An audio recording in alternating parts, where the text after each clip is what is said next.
ओम नमः शिवाय। हर हर महादेव। जय शिव शंभो। जब कभी भी जीवन में आपको कोई बड़ा नुकसान होगा तो ईश्वर आपको कुछ संकेत देंगे। अगर सही समय पर उन संकेतों को आप समझ जाएंगे तो आप अपनी बहुत ज़्यादा खुद की मदद कर पाएंगे। उन संकेतों को समझने के बाद आपको यह एहसास होगा कि ईश्वर की हम पर कितनी कृपा है कि हमारे साथ कुछ भी बुरा होने से पहले वो हमें संकेत दे रहे हैं। तो जब कभी भी कोई बड़ा नुकसान होगा, कोई हानि होगी या कोई क्षति होगी आपके जीवन में, तो ईश्वर आपको यह संकेत देंगे। इन संकेतों को सही समय पर समझ ले और इन संकेतों को समझने के साथ ही अगर कुछ प्रयोग है वो अगर आप कर लेंगे तो इन पूरी नकारात्मक जो भी आपके साथ नुकसान हो रहा है आप उससे बच सकते हो। सबसे पहला, आपको ईश्वर हमेशा जब कभी भी किसी के साथ कुछ नुकसान उसका होने वाला है तो कुछ महीनों से, कुछ हफ्तों से नकारात्मक सपने आना शुरू हो जाता है। बहुत ज़्यादा नकारात्मक सपने अगर आपको आ रहे हैं तो आपको सावधान हो जाने की आवश्यकता है कि हमें कोई नुकसान होने वाला है। उसमें सपनों में इस तरह के नुकसान होते देखना, क्षति पहुंचते देखना, बहुत ज़्यादा चीज़ें, बहुत नकारात्मक सपने आना, और एक दो बार आए तो सामान्य प्रतिक्रिया है, लेकिन अगर बार बार आ रहे हैं तो वहाँ पर क्वेश्चन मार्क है, वहाँ पर हमें सावधान हो जाने की आवश्यकता है। दूसरा, ईश्वर हमें जो संकेत देता है कि आप बहुत ज़्यादा तनाव में रह रहे हैं, बहुत ज़्यादा चिंताओं में रह रहे हैं, बेवजह, कोई वजह नहीं है, छोटी सी बातों का बहुत ज़्यादा तनाव कर लेना कि ये कैसे हो जाएगा, मन में एक भय बन जाना कि अब कैसे चीज़ें सही होगी, किस तरह से होगी।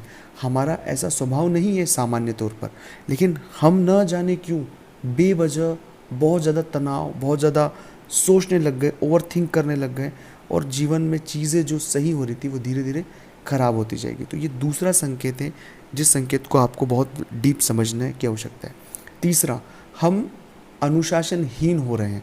जब कभी भी व्यक्ति अनुशासनहीन हो जाता है तो उसके साथ कोई बड़ा नुकसान हो जाता है। अनुशासनहीन होने से अगर सामान्य जीवन में कोई व्यक्ति उसे नुकसान होता है, एक सामान्य सी बात है, लेकिन अनुशासनहीन होने से मतलब है कि जो व्यक्ति अनुशासन को पसंद करता है वो अनुशासित खुद रहता है, लेकिन वो चाहते हुए भी, न चाहते हुए भी अनुशासन को तोड़ रहा है। उसके जीवन में बहुत सारे अनुशासन होता है, चाहे वो प्रेम में अनुशासन हो, व्यापार में अनुशासन हो, धन में अनुशासन हो।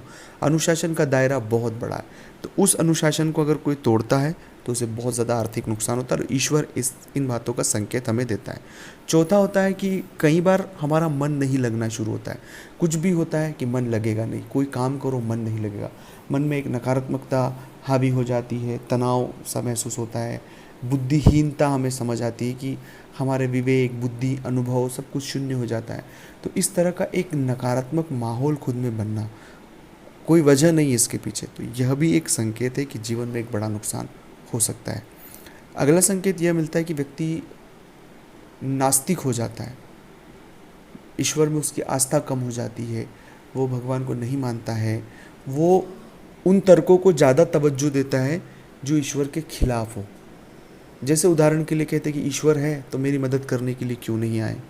तो बहुत सारी बातें हैं, तो ऐसे तर्कों को अपने जीवन में उतार लेता है कि उनके मन से श्रद्धा जो है वो चले जाती है।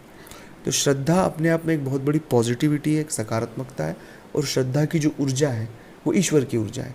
तो वो उस ऊर्जा से अगर कोई व्यक्ति दूर हो रहा है तो यह समझ जाइएगा कि कोई नुकसान हमें बड़ा होने वाला है।